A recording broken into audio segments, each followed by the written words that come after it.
County and Sioux Falls Board of Adjustments. I will begin with a few introductory comments. As a courtesy to everyone here tonight, please make sure that all cell phones are turned off. The two boards work together as a joint zoning board of adjustments to consider variance applications and administrative appeals within the rural area surrounding the city. The area is displayed on the screen.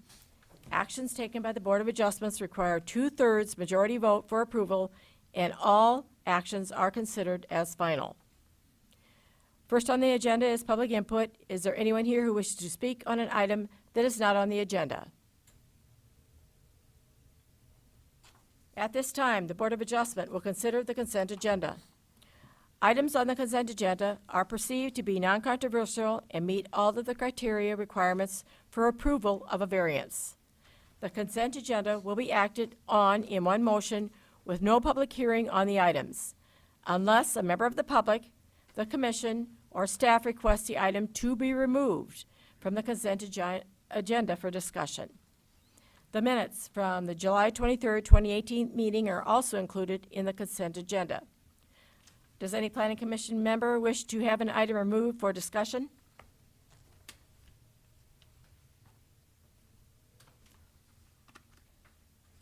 So I will read the items on the consent agenda. The first item is the approval of the minutes of the July 23rd, 2018 meeting. Item number 2 is the variance 1903 to reduce the minimum lot size from 1 acre to .36 acres and reduce the minimum rear setback from 30 feet to 15 feet on the property legally described as tracts 1 and 2, MCWC addition, southeast quarter, section 18, township 102, north, range 48 west. The petitioner is Scott Boost. He's executive director for Minnehaha County Water Corp. Owner is still the same. The location is 47898 259th Street.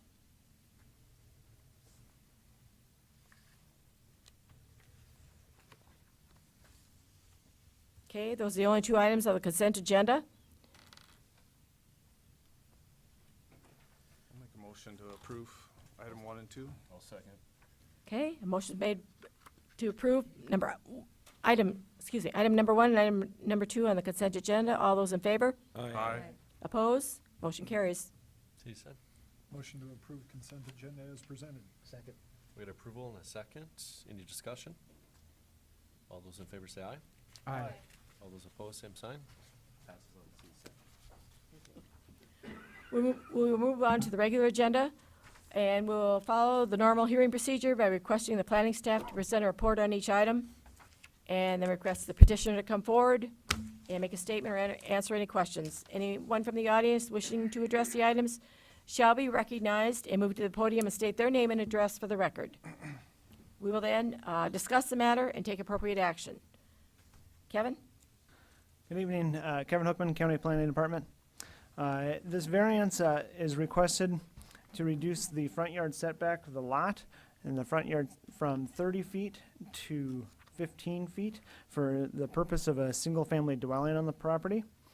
The property is located just north of Sioux Falls in a rural residential area.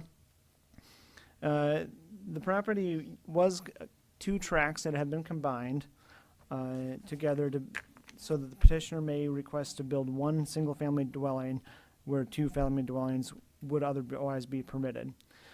Tract 3, which maybe I'll highlight here, on this side, which would be the east side, does have a steep slope, and you'll see some pictures of that. And then Tract 4 on this side, or to the west, can't get the mouse back, is a little bit more flat. The house is plan to straddle between the 2 lots. The Board of Adjustment should be aware that a single-family dwelling can likely be placed to meet the setbacks on the west portion of the lot. As noted, it's a little flatter, where the land is not so steep. And as part of this variance application, the Board of Adjustments shall follow the regulations of the ordinance based on findings which are in evidence of the project. As evidence number A, that the particular physical surroundings, shape, or topographical conditions of the specific property involved would result in a particular hardship upon which the owner or distinguished from mere inconvenience if the strict letter of the regulations were to be carried out. The petitioner says that the lot is not buildable without a variance because it's too east, and staff does recognize that the east lot is steep. However, staff does believe that there is buildable space in the west lot and part of the west side where the ground is more gradually steep. Item B, the conditions upon which the application for a variance is based would not be applicable generally to other property within the same zoning classification or other property substantially similar in use. This is a steep slope. The adjacent property to the east, right here, is also a steep slope. So by granting this a variance, it could be in the future that this property on the east would grant a variance as well. In addition, there are several properties to the east along Western Avenue that are currently steep sloped as well.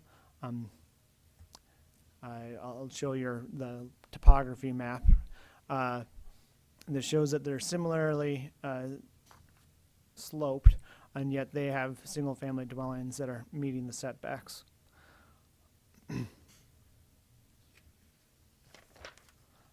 Letter C, the granting of the variance will not be detrimental to the public welfare or injurious to other property and improvements in the area which the property is located. In this respect, the proposed setback would not be detrimental to the public welfare, and it won't necessarily hurt the neighboring properties for the rest of the residential traffic, or residential development, excuse me. Number D, the proposed variance will not unreasonably impair an adequate supply of light, air, adjacent property, increase the congestion on public streets, or increase the danger of fire, endanger public safety, or diminish or impair public values in any area, property values. Again, in this case, the variance would not likely impair any of those items.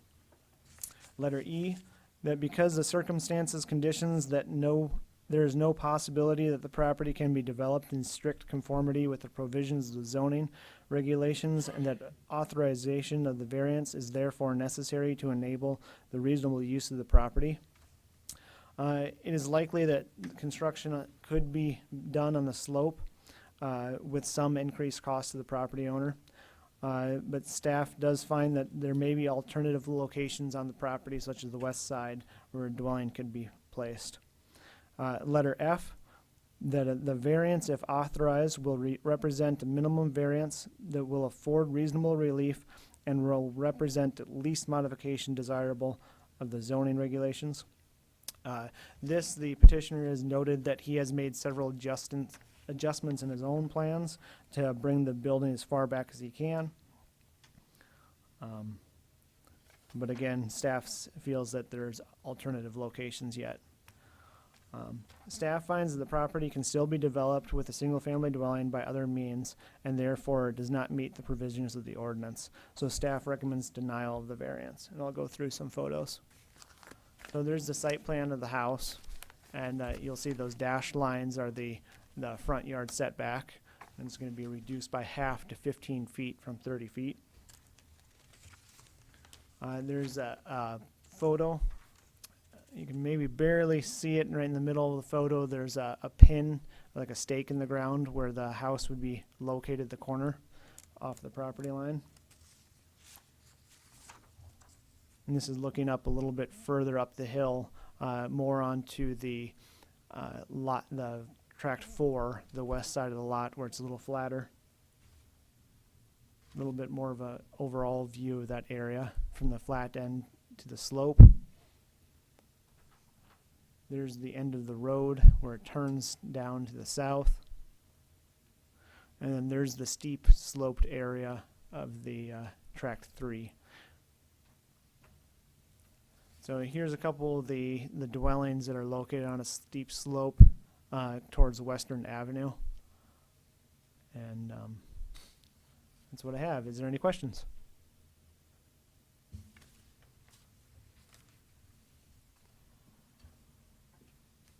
Like none for now. Thanks, Kevin. Is the petitioner here? Would one of you then come forward and state your name and address, please?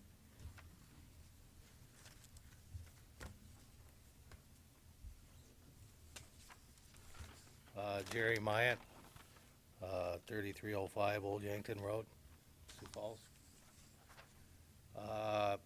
Mr. Stevens on vacation, so he's not here, so we're the builder, so we're here representing. We've been out there several times trying to figure it out with him. His intentions weren't to actually join the two tracks. He did it just for this.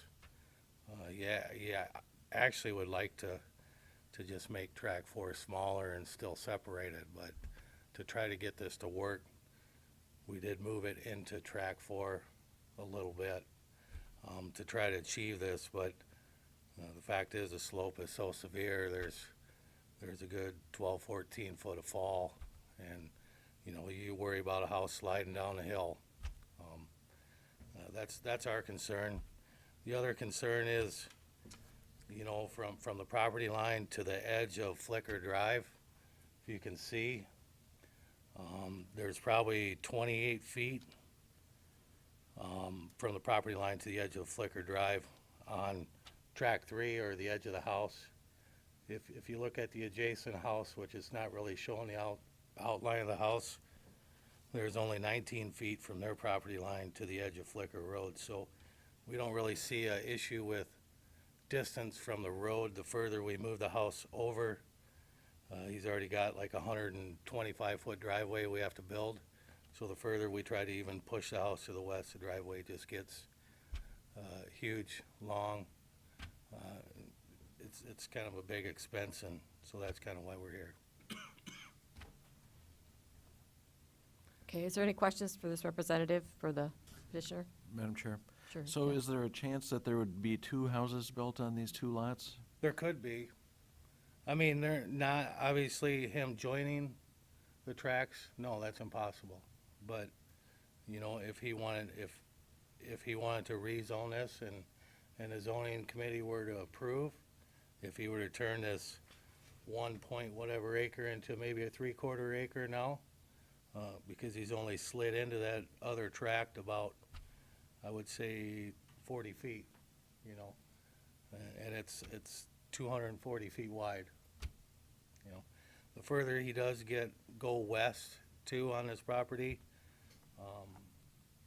not only does it make the driveway super long, and it wasn't his intention of even doing what he did now, but he also gets up into the view of the interstate and all that, so his whole intention was to keep it here.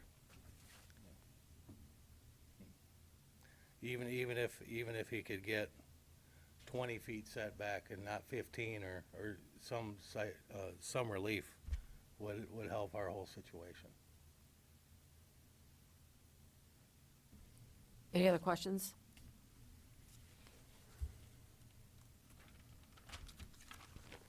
Thank you. Thank you. Is there anyone here else in the audience that wishes to speak of this item? Please come forward and state your name and address. Don Newhoffen, 6209 North Purple Martin Avenue. I live right beside that tract, and I personally would move it further west. Driveway lengths aren't that big a deal, but it is a steep grade to try to build a house on. But the further west he goes, the better the ground is. 3 and 4 in that tract are worthless because they go totally downhill. But I had no idea until tonight what was actually going on. So I'm not for the 15-foot thing, so thank you. Thank you. Anyone else? Okay, please come forward, you have to state your name and address, please.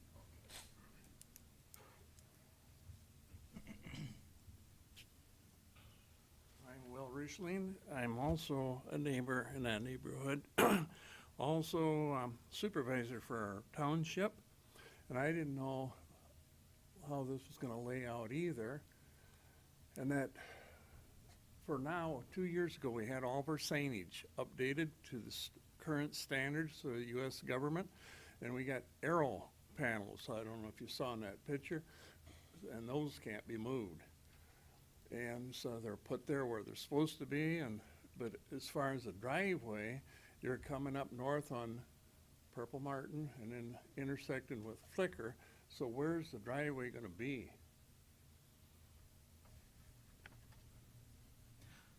We'll have him come back up after Okay, that's what the I question you just might wanted- have. Okay, thank you. You bet. Will you please come back up and maybe answer his question about the driveway? Different guy. My name's Craig Winia. I reside in Rock Rapids, Iowa, and I'm a project manager for Jaren Homes. So the driveway currently, if you come up Purple Martin where it intersects with West Flicker Drive, the driveway, as you can tell, the property line of this tract 4 does jog back to the south before it diagonals off to the west there, to the west property line. And then, so the driveway would actually turn off of Purple Flicker and curve to the west. Oh, yeah, towards the northwest, and then would come straight into the garage spaces also. Does that answer your question there? And then also, with shifting the house further up into tract 4, we run into a complication with flatter ground. The homeowner designed the house to be a walkout basement with a core floor underneath his garage. So we do need some of that grade change that's on that ground in order to accommodate the garage space under the garage. And as soon as we start shifting further up the hill, we're gonna end up doing more dirt work and land mining to change that hill and that grade. Not saying that from West Flicker, if you measure the setback from West Flicker to the property line, I think JJ mentioned on that, it's 28 feet. And then from Purple Martin to the property line, it actually only measures 19 feet on the setbacks. So in relevation to this, if we did a 15-foot setback, we'd still be further off of West Flicker than the other houses are off of Purple Martin.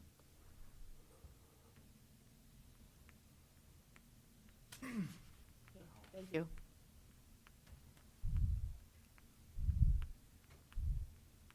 Kevin, could you come back up? Whatever they were saying, is it any different than what you have here, or? So I think what they're talking about, let's see if I can get my mouse. As you can see that this road kind of hugs the south end of the right-of-way. So the house is going to be set back quite a ways from the road, but it doesn't necessarily, it's just because the road is not centered into the right-of-way part.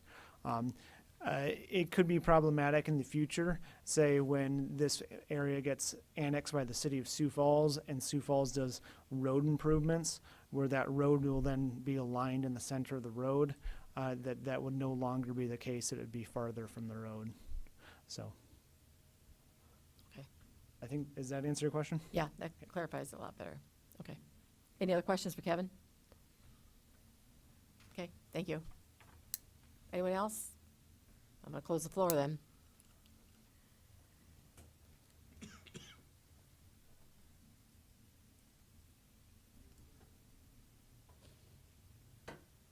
Commissioners?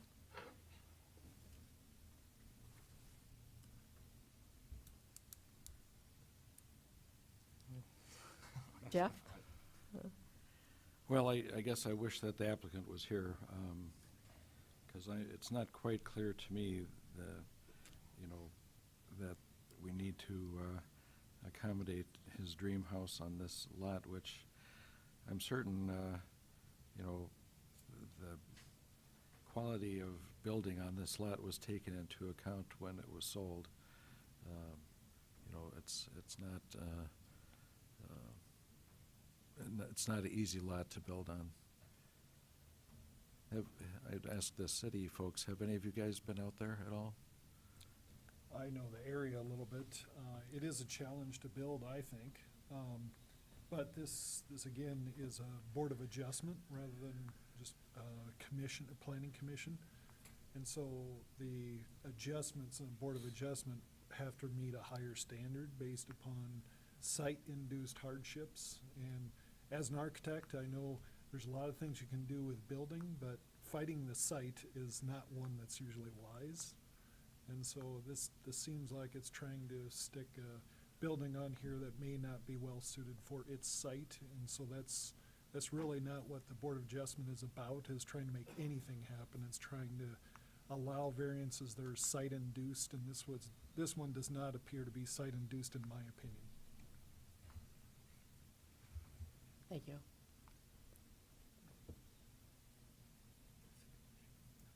Any other comments, commissioners? You guys kind of, you know, I just interject here a little bit. There's always that, I'm a contractor, obviously, and to kind of piggyback on what Sean said, you know, there's always that conflict between the architect and the builder from time to time. However, in this particular case, I do agree that maybe the building isn't correct for the site, unfortunately, and maybe a different design, a different location on the site would be more appropriate, but I just can't see making a variance or a board of adjustment to allow that 15-foot reduction, so. Is that a motion? Okay, so I'll make the motion to deny. A second. Okay, motion's made and seconded to deny the variance. 1902, all those in favor? Aye. Oppose? Motion passes on the county side. City side? Move to deny this item. Second. We got a motion and a second. Any discussion?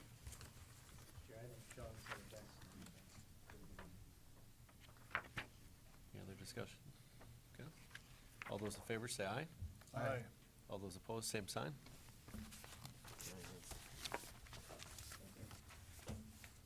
Move on to old business. There is none. There is no new business. Need a motion to adjourn. So moved. Second. All those in favor? Aye. Motion passes. Adjourn. Second. A motion and a second. Any discussion? All those in favor say aye. Aye. All those opposed, same sign. We're adjourned.